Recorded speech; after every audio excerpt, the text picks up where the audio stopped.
May 16, 1943. RAF Scampton, Lincolnshire, England, 9:30 p.m. Engines roared across the tarmac, shattering the calm of a late spring night. The air vibrated with tension and the scent of aviation fuel. In the faint moonlight, 19 Avro Lancasters stood ready, each carrying a weapon unlike any the world had ever seen, a 12,000-pound steel cylinder filled with high explosive. Codenamed Upkeep, Wing Commander Guy Gibson, just 24 years old, paced the dispersal area with quiet intensity. His crew of the newly formed No. 617 Squadron, the Dambusters, waited for the signal. They'd trained in secrecy for weeks, practicing low-level flying over reservoirs and lakes, skimming mere feet above the water. But tonight was no rehearsal. The Ruhr dams, the industrial heart of Nazi Germany, were the targets. Inside the hangar, the man responsible for this audacious mission stood apart from the air crews, watching the preparations unfold. Dr. Barnes Wallis, a British engineer and inventor, had risked his reputation for this moment.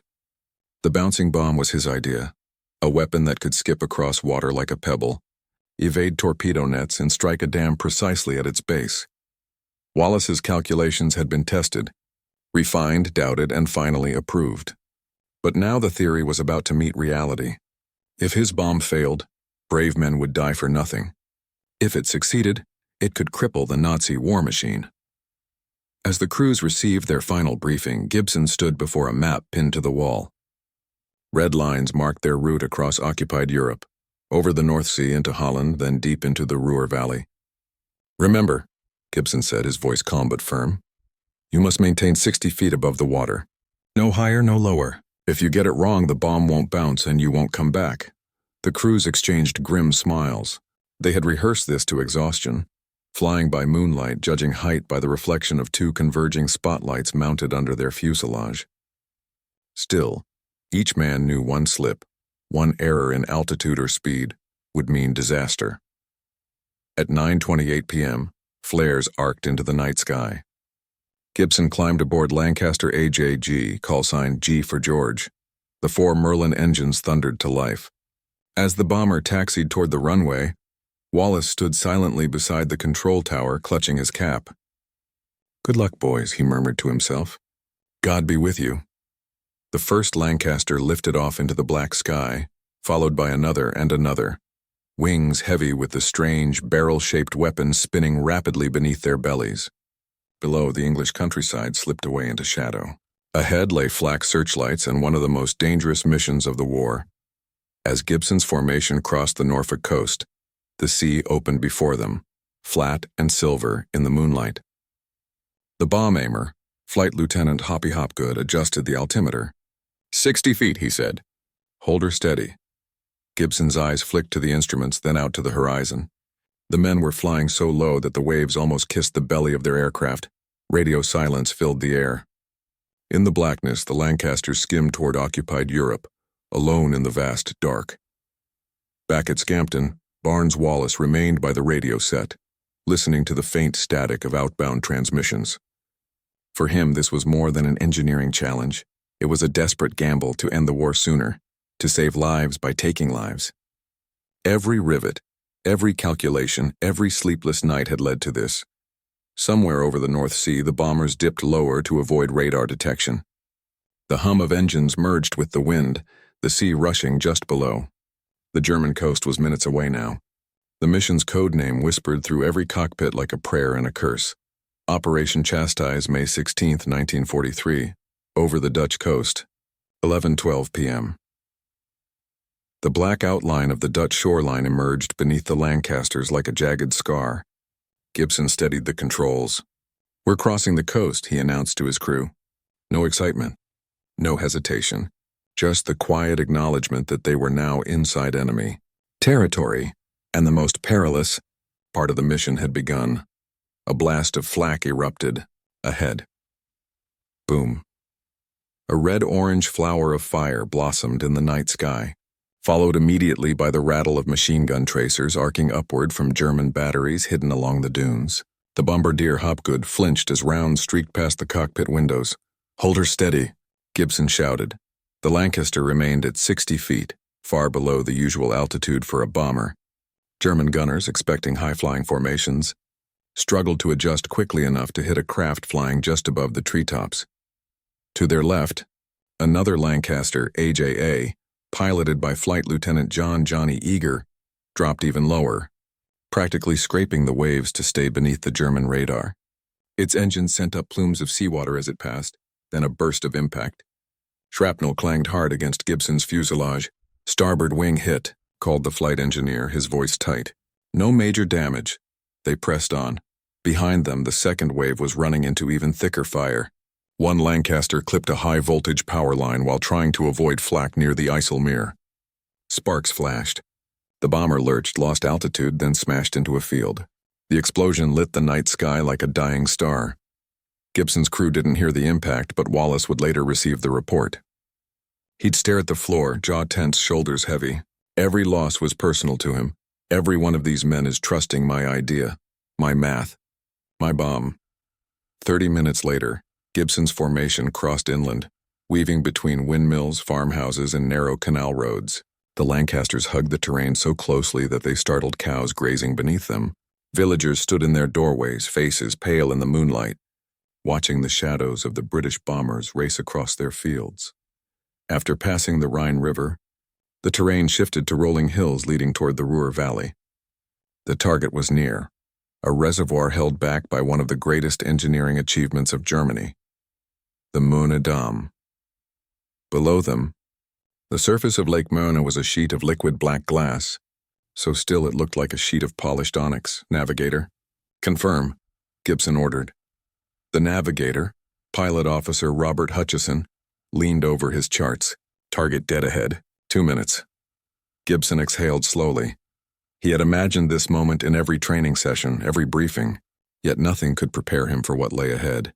Anti-aircraft guns guarded the dam from both sides, and once the attack began, they'd draw fire from searchlights and flak batteries. But their success and survival depended entirely on precision. 58 p.m. Over the intercom, Hopgood's voice cut through the tension. "Bomb-armed. Speed must be exactly 232 miles per hour. Height 60 feet. Below the aircraft, 2 converging spotlights mounted beneath the fuselage formed a V-shape on the water.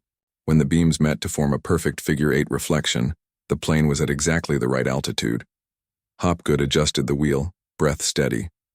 Steady. Steady. Hold it. Hold it.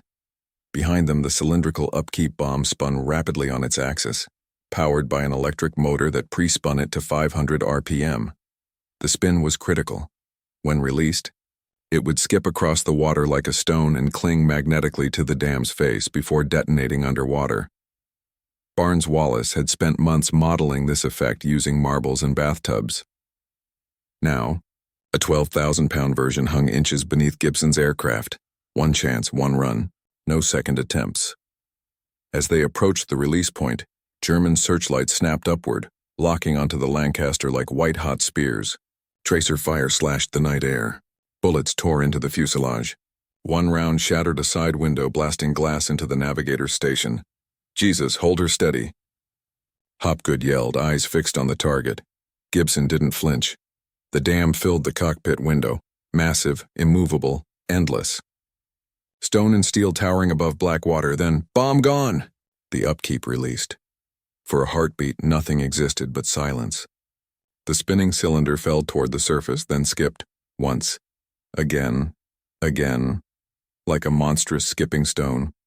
It leapt toward the dam and struck the wall with a metallic thud before sliding beneath the waterline. 2 seconds passed. Then a detonation ripped the lake in half. A column of water surged into the air, drenching the dam in a curtain of white spray. Flak guns faltered as German crews stared in disbelief. But as the water settled, the dam remained standing. The first bomb hadn't cracked it. Gibson didn't hesitate. "Next aircraft, run now." AJM, flown by Hopgood, accelerated for the second attack. Flames licked at his wing from prior flak damage, yet he pressed forward. In the darkness, Barnes Wallis waited miles away at his radio post, unaware of the unfolding disaster, but hoping with every breath that his impossible invention would finally prove itself. May 17th, 1943.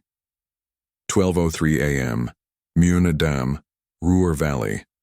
Hopgood's Lancaster roared in low, slicing through tracer fire so dense it looked like a cage of red-hot needles. The runway of moonlit water rushed beneath the aircraft. "Height 60 feet, keep her steady," shouted his bomb aimer, Sergeant George Johnny Johnson. Hopgood gripped the control column, knuckles white. Smoke trailed from his starboard engine. The flak that had hit them earlier had torn holes into the fuselage and crippled one of the tail control surfaces. But the Lancaster fought on. Speed, 232 miles per hour. Johnson barked. Hopgood pushed the throttles forward, forcing the heavy bomber to claw for every knot of speed. Bullets ricocheted off the fuselage, cracking glass, shredding fabric. The smell of burning hydraulic fluid filled the cockpit. Below them, the searchlights converged, brilliant, blinding, relentless. Johnson steadied the bomb sight, voice tightening. Hold. There, perfect alignment, bomb gone. Bomb gone! The upkeep spun free from the cradle, hit the water, and began its lethal skipping run toward the dam. From the cockpit, Hopgood watched it bounce 1-2, then strike the dam face. A blinding explosion erupted, but the Lancaster was too low. Shrapnel tore through the underside of the aircraft. Flames erupted in the bomb bay. The plane shuddered violently. "We're hit, we're on fire," yelled the flight engineer. Hopgood held the controls steady. "Bail out. Get out now." The bomber lurched upward, then plunged. Only 2 crew members escaped by parachute. Hopgood went down with his plane, taking the final seconds of courage with him. Gibson watched the fireball bloom beside the dam. He whispered into the intercom, voice hollow, "God rest them." But the dam still stood. The moon loomed before them like a stone fortress against the night. The water from Hopgood's explosion surged down the face, but no breach formed. Gibson wiped his eyes hard and keyed his radio. "Next aircraft, AJP. Let's finish this." 12:13 a.m. Flight Lieutenant Mick Martin skimmed in from the south. His Lancaster, AJP, flew low enough that its wake rippled the water. Tracers stitched the sky, but Martin held firm. His bomb aimer, Flight Sergeant Robert Dingy Young, used the improvised V-shaped spotlight to maintain perfect altitude. 232 knots. Hold it. Bomb away. The upkeep struck the water, bounced, and then struck the dam, another explosion. Water shot skyward. The dam trembled but did not break. Inside AJG, Gibson was calm, methodical. "She's weakening. Next aircraft. Run now." The night had turned red with fire and chaos. German gunners were panicking, unsure which plane to target. Gibson spread his aircraft wide, sweeping the area to draw fire away from the attacking bombers. He was deliberately making himself a target to protect his men. "Come on," he muttered under his breath. "Someone finish it." 12:28 a.m., AJA, flown by Squadron Leader Henry Maudsley, lined up for the 4th attack. His plane had already been hit earlier by high-tension power lines crossing the Dutch countryside, ripping away parts of the fuselage and nearly killing the rear gunner. Gibson radioed him. "Only one chance at this. You're damaged. If something feels off, abort." Maudsley ignored it. "We can do this." He dove in low, desperate to deliver his bomb. But the altitude was too high. The upkeep struck the water at the wrong angle, skipped wildly off course, and detonated near the dam's parapet. Prematurely. The blast hit the Lancaster like a fist. The shockwave shredded the aircraft. AJA disintegrated over the lake. Gibson's throat tightened. 3 planes gone, 30 men lost or captured. And still, the dam stood. He turned toward the next aircraft in the queue. "Wilfred, you're up," Third Lieutenant Dave Shannon acknowledged. AJL swept in low and perfect, releasing its bomb dead on. The explosion ripped water into the sky, seemingly larger than the last. Silence. And then, the dam trembled. A sound like thunder rolled across the valley.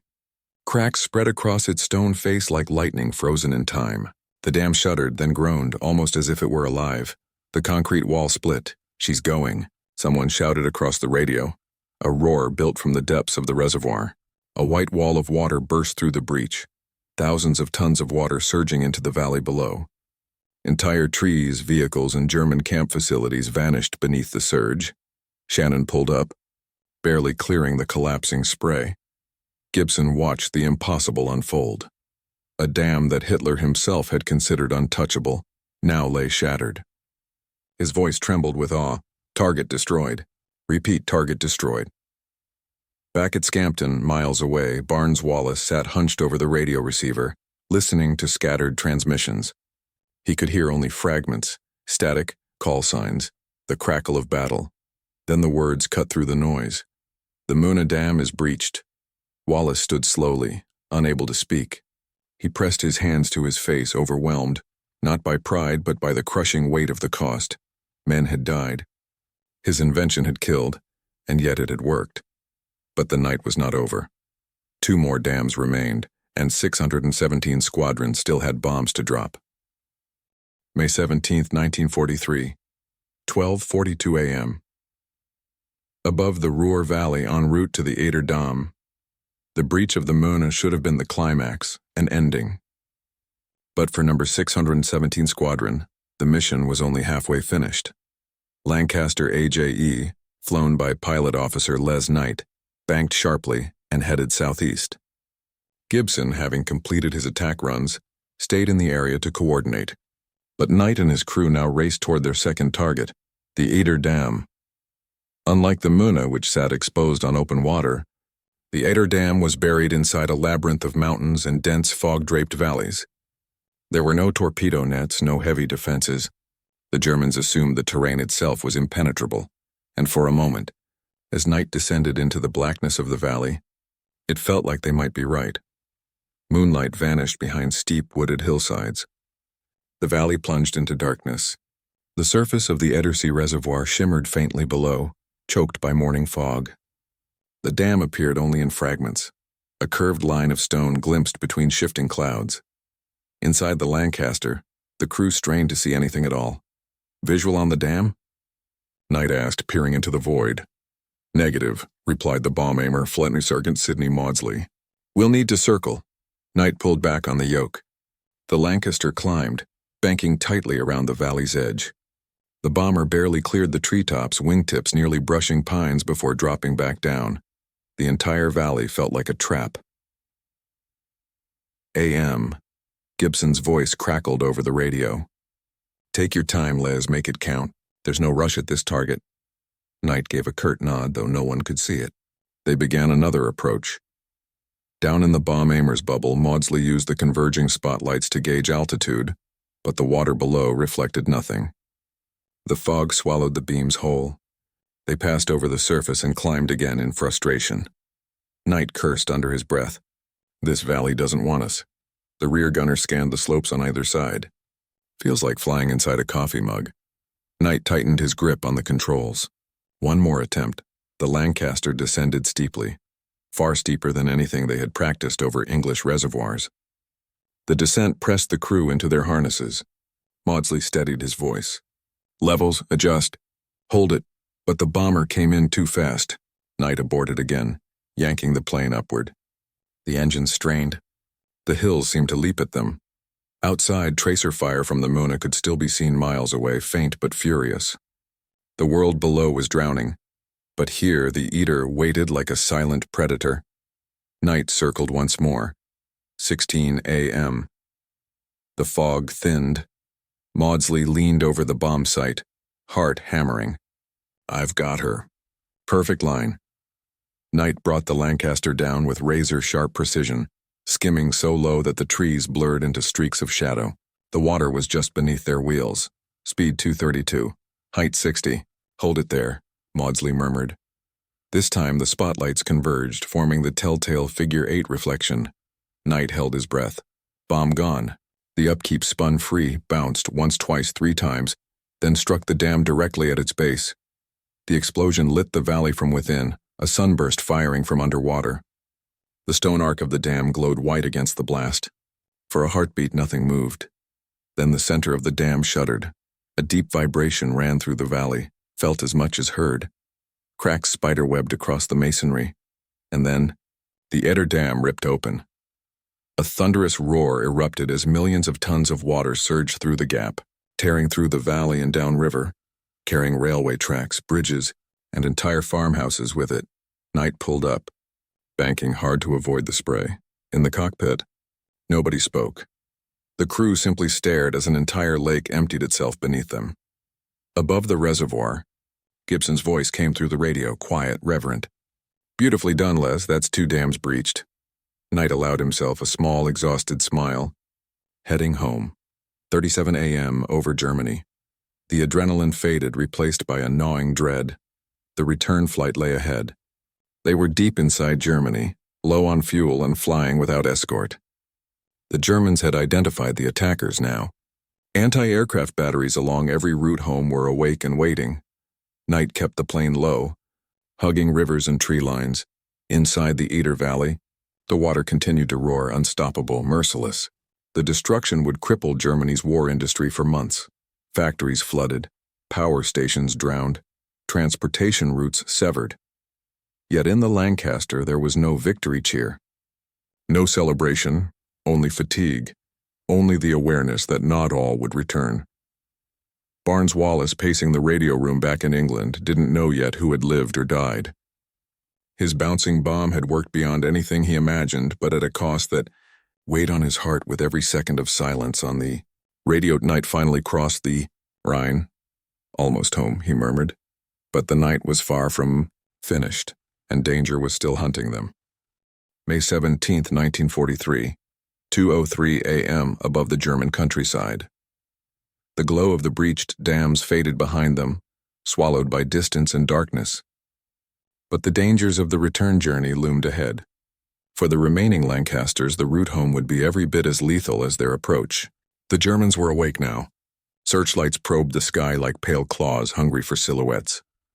In AJE, Lay's Knight kept the Lancaster at treetop height, dancing over blackened farmland. The valley walls fell away to rolling plains. Tiny villages rushed by below, dim, shuttered, unaware of the disaster roaring down the river behind them. The wireless operator leaned forward. Fuel gauge is dropping faster than expected.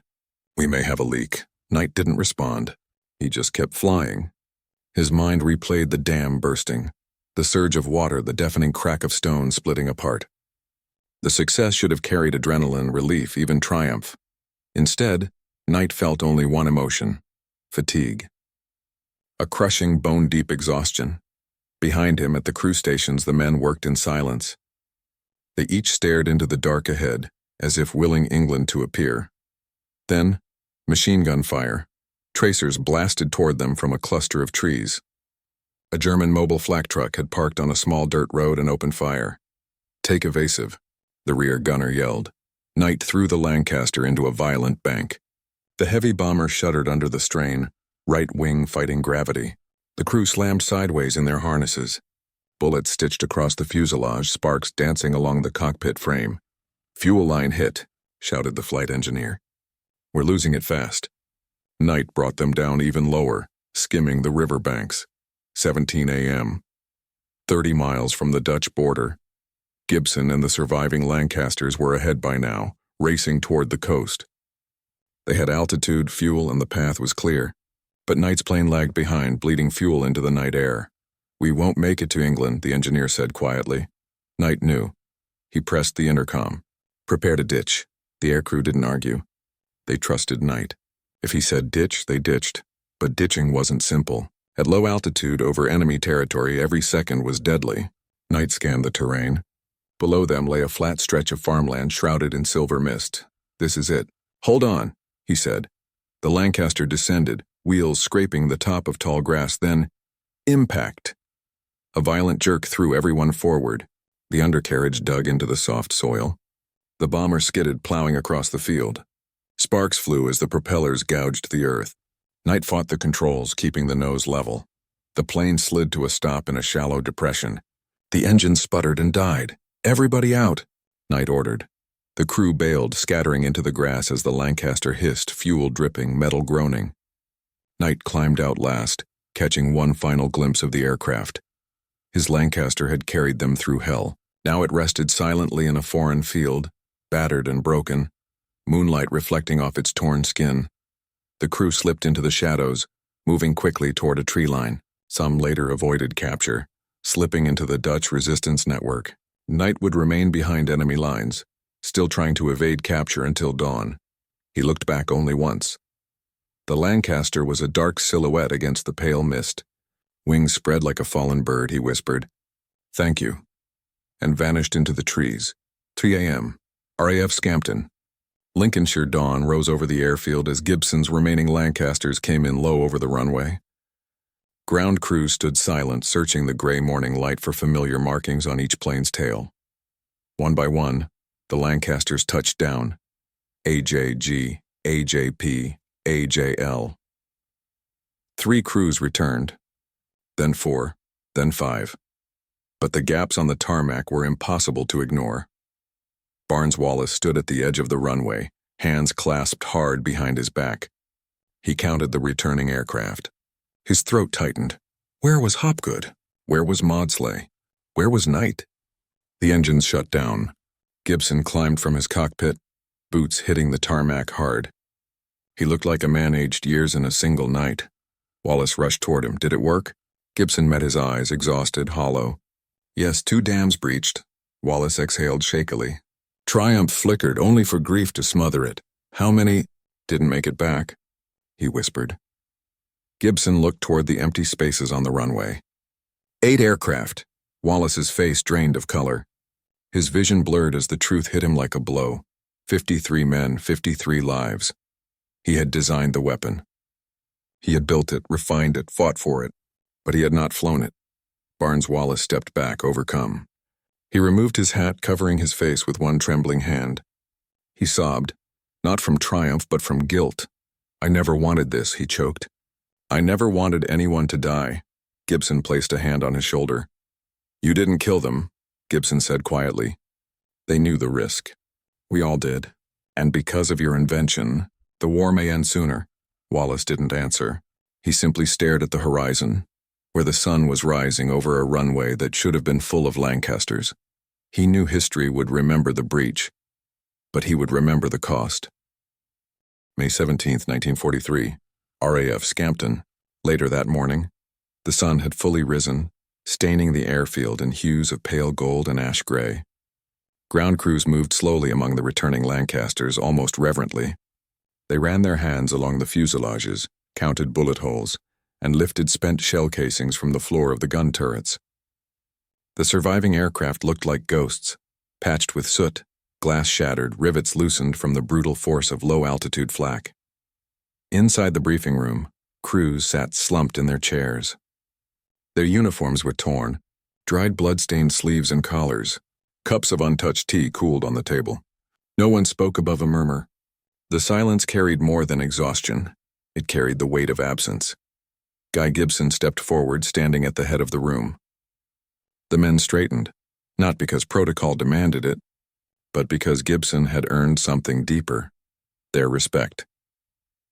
He scanned the room slowly, deliberately, as if his eyes could fill the empty chairs with the men who once occupied them. Last night, Gibson began, voice hoarse, you flew into the most heavily defended valley in Germany. You flew at heights that most pilots wouldn't dare attempt even in daylight, and you did it while carrying a weapon no one was certain would even work. His hands trembled slightly, but he steadied them against the table. You made the impossible possible. You broke the moon and the eater. You proved that. Ingenuity and courage can strike blows no one believes are possible. The room remained still. Gibson swallowed hard, and we did. Not come back whole. He looked toward the empty seats again, those belonging to Hopgood, Maudslay. Knight, we will never forget them. He dismissed the room, and exhausted crews shuffled out. Some returned to their bunks. Others walked the tarmac, staring into the distance, unable to settle their minds or souls. Across the airfield, Barnes Wallis remained alone in the operations office, surrounded by charts, calculations, technical drawings, his bouncing bomb reproduced over and over in pencil and ink. He stared at one of the blueprints. A circle. Rotational forces. Skip distance. Impact depth. Nothing in those clean lines represented death. Nothing suggested sacrifice. A quiet knock. He turned. Guy Gibson stood at the doorway, cap tucked beneath his arm. Wallis wiped his face, embarrassed by the redness around his eyes. Guy, I can't help but think. None of those men would have died if not for this. He pointed weakly to the plans on the table. Gibson walked toward him, boots echoing against the concrete. If not for this, Gibson replied, placing his palm down on the blueprint. Thousands more would die in factories powered by those dams. Every bomb load we drop, every sortie, This gave us a chance to hit the heart of their industry. Wallis shook his head. I didn't design this to take lives. I know, Gibson said softly. You designed it to save them. The two men stood there. One soldier, one engineer, bound by a night that would define them for the rest of their lives. May 20th, 1943. Ruhr Valley, Germany. Floodwater still churned violently through the ravaged valley. Railway lines twisted like ribbon. Concrete bridges hung broken over empty space. Power stations were drowned beneath layers of silt and debris. Smoke curled from shattered buildings downstream. German engineers stood in silent disbelief. The dams Hitler had considered indestructible, symbols of German engineering, were ripped open. Thousands of workers were displaced. Steel mills and military factories fell dark. Production of weapons, munitions, and aircraft stalled. Operation Chastise had not just caused physical destruction, it had shattered the illusion of invulnerability. June 1943, England. A medal ceremony was held at Buckingham. Palace. Guy Gibson, still only 24, received the Victoria Cross, the highest award for valor. His crew received medals of their own. Reporters called them heroes. Newspapers labeled them Dambusters. Children collected trading cards with their faces printed on them. But the survivors rarely spoke of that night. When asked what they felt as they breached the dams, one gunner answered quietly, "Tired." Another said, "I felt the plane under me. I felt the bullets. I didn't feel victory." Years later, Barnes Wallis continued to innovate. His later designs contributed to earthquake bombs used against hardened German targets. Yet Operation Chastise remained the shadow that followed him. He visited the graves of the lost airmen whenever he could. On one occasion, when asked if the raid was worth the lives it cost, Wallis answered not as an engineer but as a man. "If I had known the price, I don't believe I would have had the courage to suggest the idea." Time would prove that the raid did damage German industry, forced resource reallocations, and shook the confidence of the Nazi leadership. It inspired engineers, tacticians, and aviators for generations, but its greatest legacy was not the weapon. It was the men. Men who flew at moonlit treetop height. Men who released a bomb that bounced like a skipping stone toward a wall of death. Men who changed the course of the war and never returned. Today, in the quiet of a museum in England, the upkeep bomb sits behind glass. Visitors read the plaque, marvel at the mechanics, admire the daring, but the metal cylinder is silent. It does not tell them about Hopgood's final words. It does not explain how Knight whispered thank you to a dying airplane. It does not show Wallis, head bowed, weeping for the cost of his genius. Only the empty seats in the briefing room ever truly held the story. The bouncing bomb didn't just strike the dams. It struck history,